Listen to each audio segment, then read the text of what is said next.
जय श्री राधे कृष्णा दोस्तों, हर हर महादेव।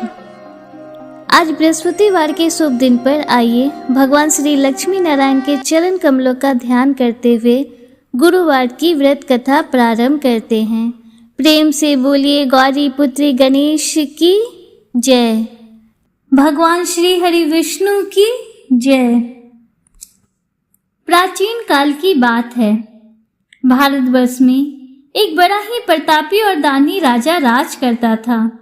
वह हर गुरुवार को व्रत रखकर दीन दुखियों की सहायता करता था, परंतु ये सब बातें उसकी रानी को अच्छी नहीं लगती थी। वह ना तो व्रत करती और ना ही किसी को एक पैसा दान में देती। इतना ही नहीं, वह राजा से भी ऐसा करने को मना किया करती थी। एक समय की बात है, राजा शिकार खेलने वन में गए हुए थे। घर पर रानी और दासी थी। उस समय गुरु बृहस्पति देव एक साधु का रूप धारण कर राजा के दरवाजे पर भिक्षा मांगने आए। साधु ने जब रानी से भिक्षा मांगी तो रानी कहने लगी, हे साधु महाराज, मैं तो इस दान और पुण्य से तंग आ गई हूँ। आप कोई ऐसा उपाय बताएं जिससे कि सारा धन नष्ट हो जाए और मैं आराम से रह सकूं। साधु ने कहा, हे देवी, तुम तो बड़ी विचित्र हो। संतान और धन से भी कोई दुखी होता है। अगर तुम्हारे पास धन अधिक है तो इसे शुभ कार्यों में लगाओ, कुंवारी कन्याओं का विवाह कराओ, विद्यालय और बाग बगीचे आदि का निर्माण करवाओ, जिससे तुम्हारे दोनों लोग सुधरे। परंतु साधु की इन बातों से रानी को खुशी नहीं हुई। उसने कहा, मुझे ऐसे धन की भी आवश्यकता नहीं जिसे मैं दान दूं और जिसे रखने संभालने में मेरा सारा समय ही नष्ट हो जाए। तब साधु ने कहा, अगर तुम्हारी ऐसी इच्छा है तो जैसा मैं तुम्हें बताता हूँ तुम वैसा ही करना। गुरुवार के दिन तुम घर को गोबर से लीपना, अपने बालों को पीली मिट्टी से धोना, राजा से कहना वह हजामत बनवाए, भोजन में मांस मदिरा खाना, कपड़ा धोबी के यहाँ धुलने देना। इस प्रकार 7 बृहस्पतिवार करने से तुम्हारा समस्त धन नष्ट हो जाएगा। इतना कहकर साधु के रूप में बृहस्पति देव वहां से अंतर ध्यान हो गए। साधु के कहे अनुसार बातों को पूरा करते हुए रानी को केवल 3 बृहस्पतिवार ही बीते थे कि उनकी समस्त धन संपत्ति नष्ट हो गई। भोजन के लिए राजा का परिवार तरसने लगा।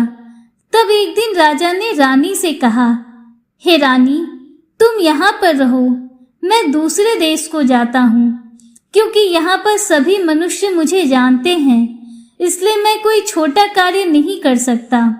ऐसा कहकर राजा दूसरे देश चला गया। वहाँ वह जंगल से लकड़ी काट कर लाता और शहर में बेचता। इस तरह वह अपना दुखी जीवन बड़ी कठिनता से व्यतीत करने लगा। इधर राजा के घर से जाते ही रानी और दासी दुखी रहने लगी। एक बार जब रानी और दासी को 7 दिनों तक बिना भोजन के रहना पड़ा तो रानी ने अपनी दासी से कहा, हे दासी, यहाँ पासी के नगर में मेरी बहन रहती है, वह बड़ी धनवान है, तू उसके पास जा और कुछ ले आ ताकि थोड़ी बहुत गुजर बसर हो जाए। दासी रानी की बहन के पास गई। उस दिन गुरुवार था और रानी की बहन उस समय बृहस्पतिवार व्रत की कथा सुन रही थी। दासी ने रानी की बहन को अपनी रानी का संदेश दिया, लेकिन रानी की बहन ने कोई उत्तर नहीं दिया। जब दासी को रानी की बहन से कोई उत्तर नहीं मिला तो वो बहुत दुखी हुई और उसे क्रोध भी आया। दासी ने वापस आकर रानी को सारी बातें बता दी। ये सुनकर रानी ने अपने भाग्य को कोसा। उधर रानी की बहन ने सोचा, मेरी बहन की दासी आई थी, परंतु मैं उससे नहीं बोली, इससे वह बहुत दुखी हुई होगी। कथा सुनकर और पूजा समाप्त करके वह अपनी बहन के घर आई और कहने लगी, हे बहन, मैं बृहस्पतिवार का व्रत कर रही थी, तुम्हारी दासी आई थी, परंतु जब तक कथा होती है तब तक ना तो उठते हैं और ना ही बोलते हैं, इसलिए मैं नहीं बोली। बताओ दासी क्यों आई थी? रानी बोली, बहन, तुमसे क्या छुपाऊं, हमारे घर में खाने तक को अनाज नहीं है। ऐसा कहते कहते रानी की आंखें भर आई। उसने दासी समेत पिछले 7 दिनों से भूखे रहने की पूरी बात अपनी बहन को बता दी। रानी की बहन बोली, देखो बहन, भगवान बृहस्पति देव सबकी मनोकामना को पूर्ण करते हैं। देखो शायद तुम्हारे घर में अनाज रखा हो। पहले तो रानी को विश्वास नहीं हुआ, पर बहन के आग्रह करने पर उसने अपनी दासी को घर के अंदर भेजा तो उसे सचमुच अनाज से भरा एक घड़ा मिल गया। यह देखकर दासी को बड़ी हैरानी हुई। दासी रानी से कहने लगी, हे रानी, देखो, जब हमको भोजन नहीं मिलता तो हम तो रोज ही व्रत करते हैं, इसलिए क्यों न इनसे व्रत की कथा और विधि पूछ ली जाए ताकि हम भी उसे किया करें। तब रानी ने अपनी बहन से बृहस्पतिवार व्रत के बारे में पूछा। रानी की बहन ने बताया, बृहस्पतिवार के व्रत में चने की दाल और मुनक्का केले की जड़ में अर्पित करें तथा दीपक जलाएं, व्रत कथा सुने और पीला भोजन ही करें। इससे बृहस्पति देव और भगवान विष्णु प्रसन्न होते हैं। व्रत और पूजा की विधि बताकर रानी की बहन अपने घर को लौट गई। 7 दिन के बाद जब गुरुवार आया तो रानी और दासी ने व्रत रखा। वह घुड़साल में जाकर चना और गुड़ बीन लाई, फिर उससे केले की जड़ तथा विष्णु भगवान का पूजन किया। अब पीला भोजन कहाँ से आए? दोनों बहुत दुखी हुई, परंतु उन्होंने व्रत रखा था, इसलिए बृहस्पति देव बहुत प्रसन्न थे।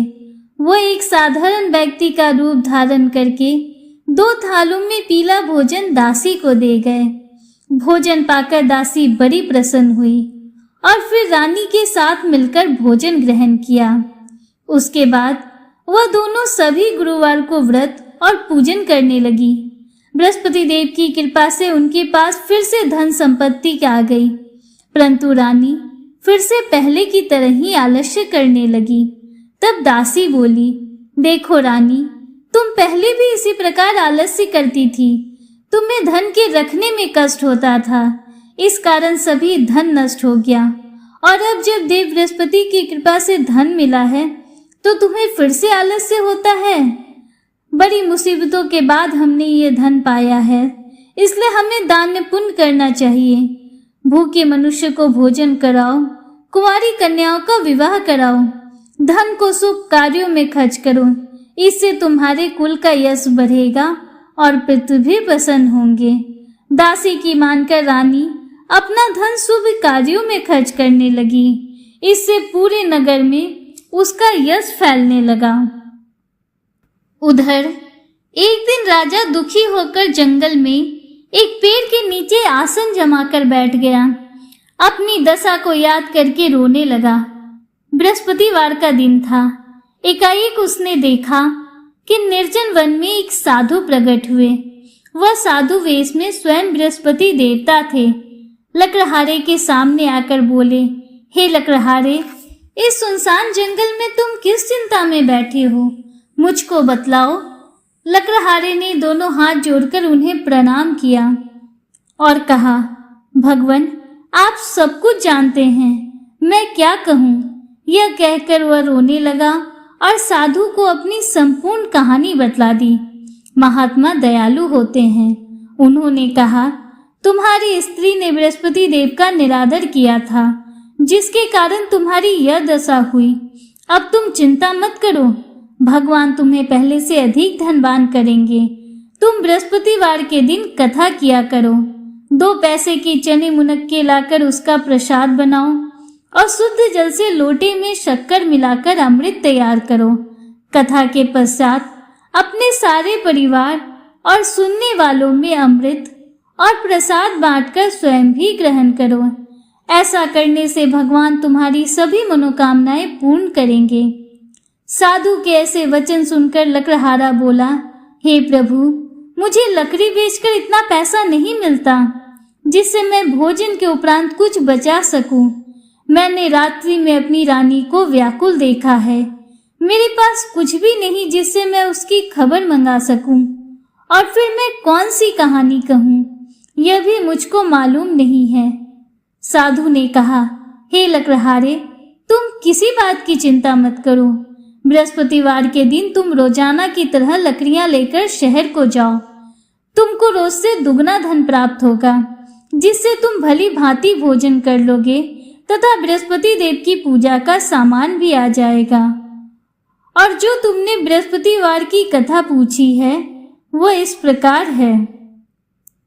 प्राचीन काल में एक ब्राह्मण रहता था। वह बहुत निर्धन था। उसके कोई संतान नहीं थी। उसकी स्त्री बहुत मलिनता के साथ रहती थी। वह स्नान न करती, किसी देवता का पूजन न करती। इससे ब्राह्मण देवता बड़े दुखी थे। बेचारे बहुत कुछ कहते थे, किंतु उसका कुछ परिणाम न निकला। भगवान की कृपा से ब्राह्मण की स्त्री को कन्या रूपी रत्न पैदा हुई। कन्या अपने पिता के घर में बड़ी होने लगी। बड़ी होने पर प्रातः स्नान करके विष्णु भगवान का जाप व बृहस्पतिवार का व्रत करने लगी। अपने पूजा पाठ समाप्त करके विद्यालय जाती तो अपनी मुट्ठी में जौ भर के ले जाती और पाठशाला के मार्ग में डालती जाती। तब ये जौ स्वर्ण के हो जाते। लौटते समय उनको बीनकर घर ले आती थी। एक दिन वह बालिका सूप में उन सोने के जौ को फटककर साफ कर रही थी तो उसकी माता ने देख लिया और कहा, हे बेटी, सोने के जौ को फटकने के लिए सोने का सूप भी तो होना चाहिए। दूसरे दिन बृहस्पतिवार था। इस कन्या ने व्रत रखा और बृहस्पति देव से प्रार्थना करके कहा, हे प्रभु, यदि मैंने आपकी पूजा सच्चे मन से की हो तो मेरे लिए सोने का सूप दे दो। बृहस्पति देव ने उसकी प्रार्थना स्वीकार कर ली। रोजाना की तरह वह कन्या जौ फैलाती हुई जाने लगी। जब लौटकर जौ बीन रही थी तो बृहस्पति देव की कृपा से सोने का सूप मिला। उसे वह घर ले आई और उसमें जौ साफ करने लगी, परंतु उसकी माँ का वही ढंग रहा। एक दिन की बात है, वह कन्या सोने के सूप में जौ साफ कर रही थी। उस समय उस शहर का राजपुत्र वहां से होकर निकला। इस कन्या के रूप और कार्य को देखकर वह उस पर मोहित हो गया तथा अपने घर आकर भोजन तथा जल त्याग कर उदास होकर लेट गया। राजा को जब इस बात का पता लगा तो वह अपने मंत्री के साथ उसके पास गए और बोले, हे बेटा, तुम्हें किस बात का कष्ट है? किसी ने अपमान किया है अथवा कोई और कारण है सो कहो। मैं वही कार्य करूंगा जिससे तुम्हें प्रसन्नता हो। राजकुमार ने अपने पिता की बातें सुनी तो वह बोला, मुझे आपकी कृपा से किसी बात का दुख नहीं है।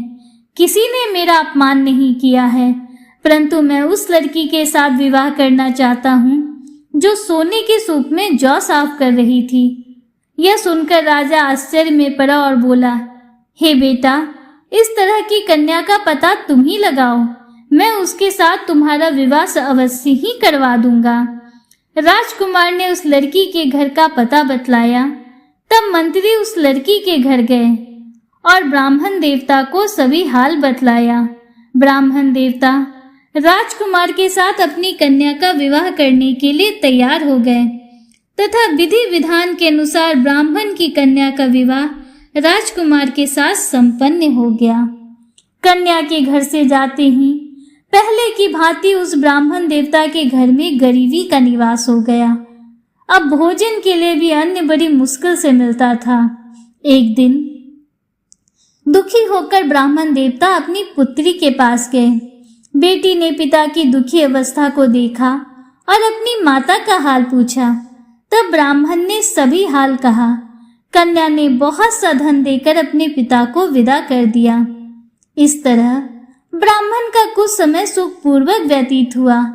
कुछ दिनों बाद फिर वही हाल हो गया। ब्राह्मण फिर अपनी कन्या के यहाँ गया और सारा हाल कहा तो लड़की बोली, हे पिताजी, आप माताजी को यहाँ लिवा लाओ। मैं उसे विधि बता दूंगी जिससे गरीबी दूर हो जाए।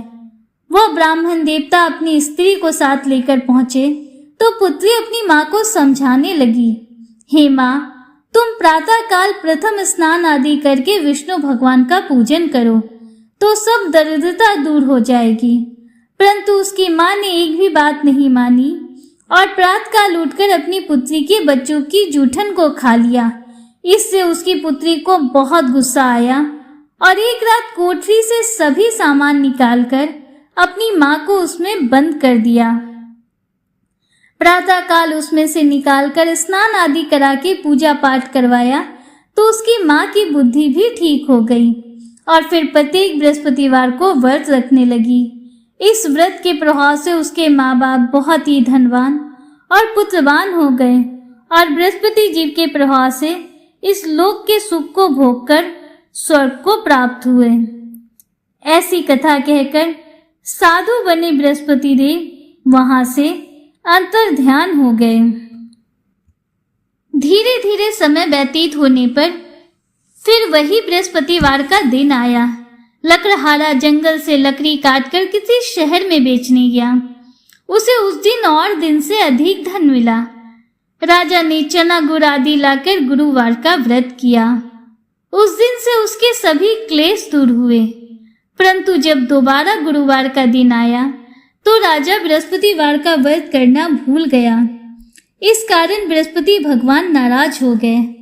उस दिन उस नगर के राजा ने विशाल यज्ञ का आयोजन किया था तथा अपने शहर में यह घोषणा करा दी कि कोई भी मनुष्य अपने घर में भोजन ना बनावे, ना आग जलावे। समस्त जनता मेरे यहाँ भोजन करने आवे। इस आज्ञा को जो न मानेगा उसे फांसी की सजा दी जाएगी। इस तरह की घोषणा संपूर्ण नगर में करवा दी गई। राजा की आज्ञा अनुसार शहर के सभी लोग भोजन करने गए, लेकिन लकड़हारा कुछ देर से पहुंचा, इसलिए राजा उसको अपने साथ घर लिवा ले गए और ले जाकर भोजन करा रहे थे। तभी रानी की दृष्टि उस खूंटी पर पड़ी जिस पर उसका हार लटका हुआ था। हार वहां पर दिखाई नहीं दिया।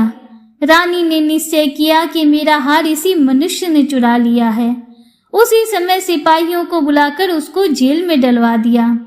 जब लकड़हारा कारागार में पड़ गया तो बहुत दुखी होकर विचार करने लगा कि न जाने कौन से पूर्व जन्म के कर्म से मुझे यह दुख प्राप्त हुआ है, और उसी साधु को याद करने लगा जो जंगल में मिला था। उसी समय तत्काल बृहस्पति देव साधु के रूप में प्रकट हुए और उसकी दशा को देखकर कहने लगे, अरे मूर्ख, तूने बृहस्पति देव की कथा नहीं कही, इस कारण तुझे ये दुख प्राप्त हुआ है। अब चिंता मत कर, बृहस्पतिवार के दिन जेल खाने के दरवाजे पर 4 पैसे पड़े मिलेंगे। उनसे तू बृहस्पति देव की पूजा करना, तेरे सभी कष्ट दूर हो जाएंगे। बृहस्पतिवार के दिन जेल खाने के दरवाजे पर उसे 4 पैसे पड़े मिले। लकड़हारे ने कथा कही। उसी रात्रि को बृहस्पति देव ने उस नगर के राजा को स्वप्न में कहा, हे राजा, तूने जिस आदमी को कारागार में बंद किया है वह निर्दोष है, वह राजा है, उसे छोड़ देना। रानी का हार उसी खूंटी पर लटका है।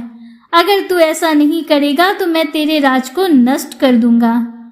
इस तरह रात्रि के स्वप्न को देखकर राजा प्रातःकाल उठा और खूंटी पर हार देखकर लकड़हारे को बुलाकर क्षमा मांगी तथा लकड़हारे को सुंदर वस्त्र आभूषण देकर विदा कर दिया। बृहस्पति देव की आज्ञा अनुसार राजा अपने नगर को चल दिया। राजा जब अपने नगर के निकट पहुंचा तो उसे बड़ा ही आश्चर्य हुआ।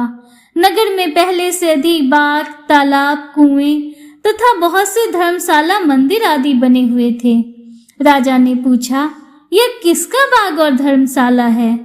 तब नगर के सभी लोग कहने लगे, ये सब रानी और बांदी के हैं। तो राजा को आश्चर्य हुआ और गुस्सा भी आया। जब रानी ने यह खबर सुनी कि राजा आ रहे हैं तो उन्होंने दासी से कहा, हे दासी, देख राजा हमको कितनी बुरी हालत में छोड़ गए थे। वह हमारी ऐसी हालत देखकर लौट न जाएं, इसलिए तू दरवाजे पर खड़ी हो जा। आज्ञा अनुसार दासी दरवाजे पर खड़ी हो गई। राजा आए तो उन्हें अपने साथ लेवा लाई। तब राजा ने क्रोध करके अपनी रानी से पूछा कि बताओ यह धन तुम्हें कैसे प्राप्त हुआ है? तब उन्होंने कहा, हमें यह सब धन बृहस्पति देव के व्रत के प्रभाव से प्राप्त हुआ है। राजा ने निश्चय किया कि 7 रोज बाद तो सभी बृहस्पति देव का पूजन करते हैं, परंतु मैं प्रतिदिन 3 बार कहानी कहा करूंगा तथा रोज ही व्रत किया करूंगा। अब हर समय राजा के दुपट्टे में चने की दाल बंधी रहती तथा वह दिन में 3 बार कहानी कहता। एक रोज राजा ने विचार किया, चलो अपनी बहन के यहाँ हो आए। इस तरह निश्चय कर राजा घोड़े पर सवार हो अपनी बहन के यहाँ को चलने लगा। मार्ग में उसने देखा कि कुछ आदमी एक मुर्दे को लिए जा रहे हैं। उन्हें रोककर राजा कहने लगा, अरे भाइयों, मेरी बृहस्पति देव की कथा सुन लो। वे बोले, लो, हमारा तो आदमी मर गया है, इसको अपनी कथा की पड़ी है। परंतु कुछ आदमी बोले, अच्छा कहो, हम तुम्हारी कथा भी सुनेंगे। राजा ने दाल निकाली और जब कथा आधी हुई तो मुर्दा हिलने लगा और जब कथा समाप्त हो गई तो राम राम करके वह मनुष्य खड़ा हो गया। आगे मार्ग में उसे एक किसान खेत में हल चलाता मिला।